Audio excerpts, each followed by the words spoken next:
It's Ramsey, Dewey, and Tianyu. We're over here at the Animal MMA gym in Shanghai, China, and let's talk about front kicks.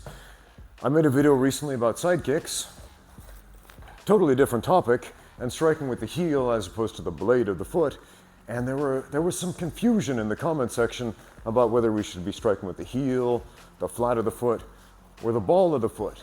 The overwhelming majority of the time we throw a front kick, a push kick, a teep, whatever you want to call it. It's the ball of the foot. Here, look at my feet really quick. I'm going to stand up and I'm going to walk on the balls of my foot here. And I'm going to stomp the floor with the balls of my foot here. And you notice the balls of my feet are aligned perfectly with my metatarsals, which are aligned perfectly with the bones in front of the heel, which are aligned perfectly with my shin bones, which are aligned with every other bone in my leg. So when I throw a teep with the ball of my foot, everything is aligned. So if I want to, maybe I'm right here and I want to push Tian away with the push kick, I'll push with the teep. Let's do that on the bag a little bit. And that teep is with the ball of the foot.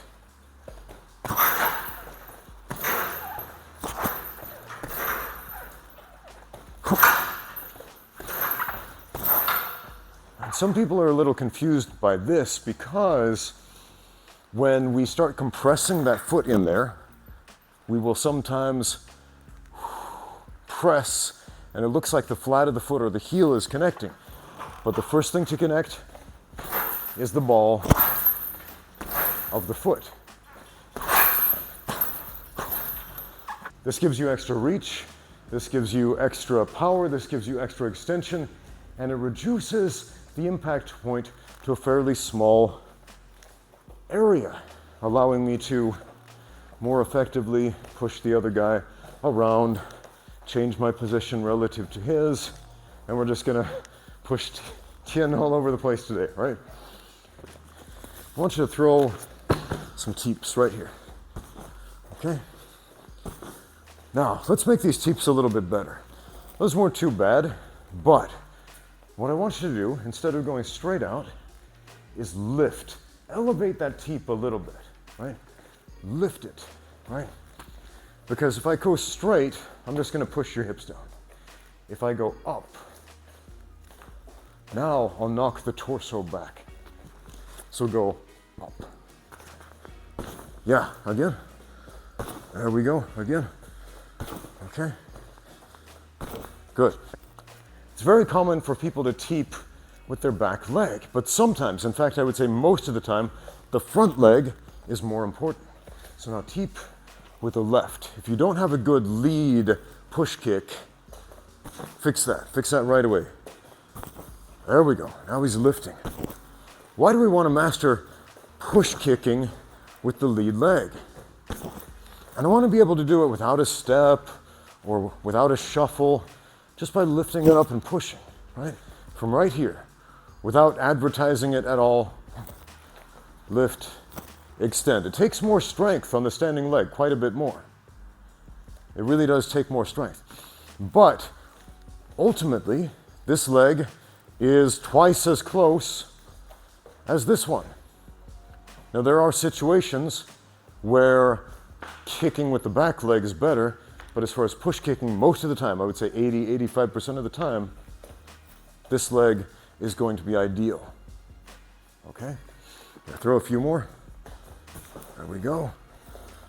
Good. Notice, now that he started lifting that teep up, now he's got more knockback power. For the simple reason that he's pushing my upper body back, and in order to stop the movement, I've got to step back. Or if I don't step back, fall. Okay? Now we can throw front kicks a couple of different ways. We can actually throw a front kick with the heel. So if you look at my feet here, I'm flexing my Achilles tendons, pulling my toes back, walking on my heels. Now, if I'm kicking the face, sometimes I'll do this. Not always, because I'd still like throwing that teep with the ball of the foot to the chin. Here's why. If we're fighting. Our guards are probably up here somewhere.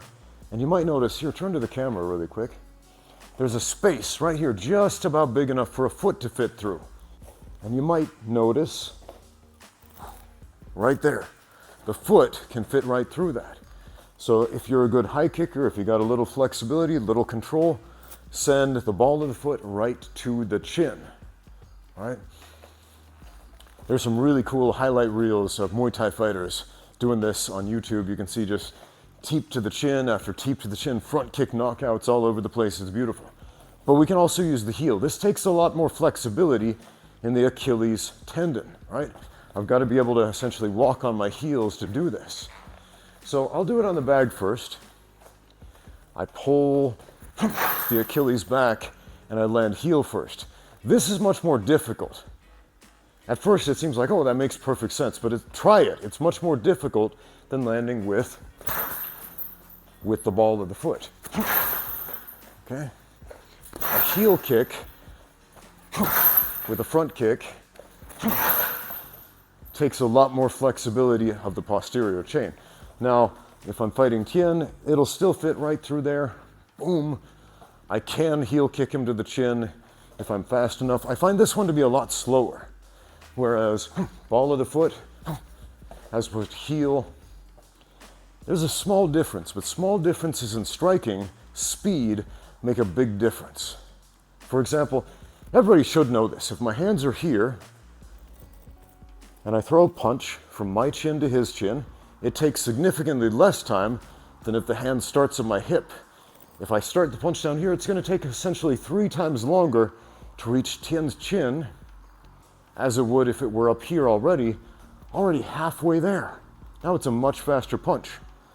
So if your hand speed is slow, check where the hands are starting from. Are they starting from here, where they're already halfway there? Or are you punching, dropping the hand, and then throwing these windmill punches, these treadmill punches, whatever you want to call them, where they're starting from a much lower point? Again, fractions of a second make a big difference in striking. So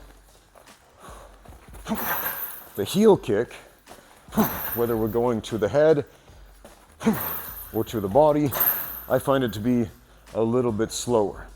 Is it worth it? Sometimes. If the guy's a little closer, because this is a shorter range kick.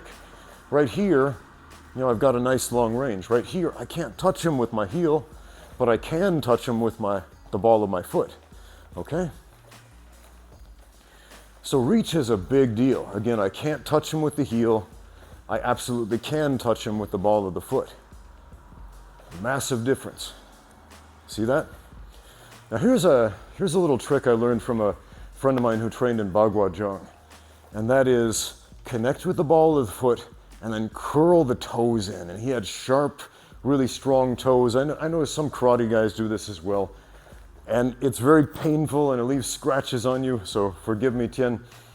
Bring the toes in there and then curl them down. This is annoying. If you want your friends to resent you, kick them like this. So let's try that on the bag.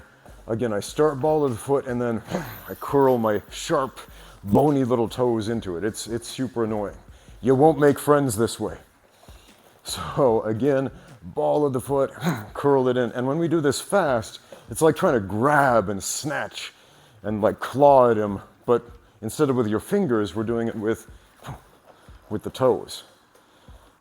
We can also push kick with the flat of the foot. This is, in my opinion, the least effective way.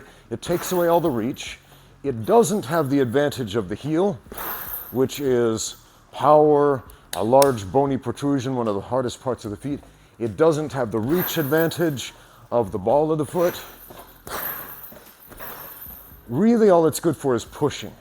So if someone's very, very close to me, maybe Tien is right over here, he's super close, he's swarming me, I can bring the flat of my foot up here and then push there.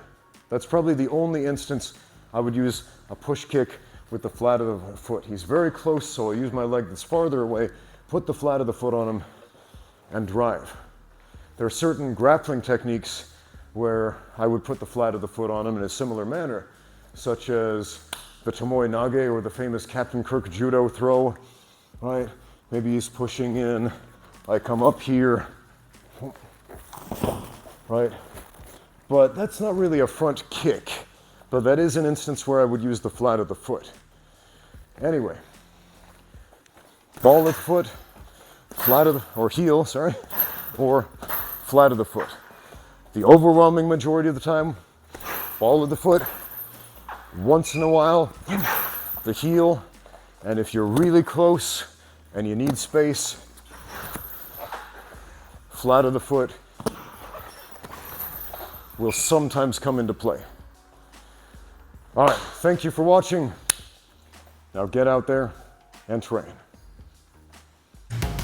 Brought to you by xmartial.com. Use my code Ramsey10 for 10% off everything. That's xmartial.com. High quality training gear and fight apparel.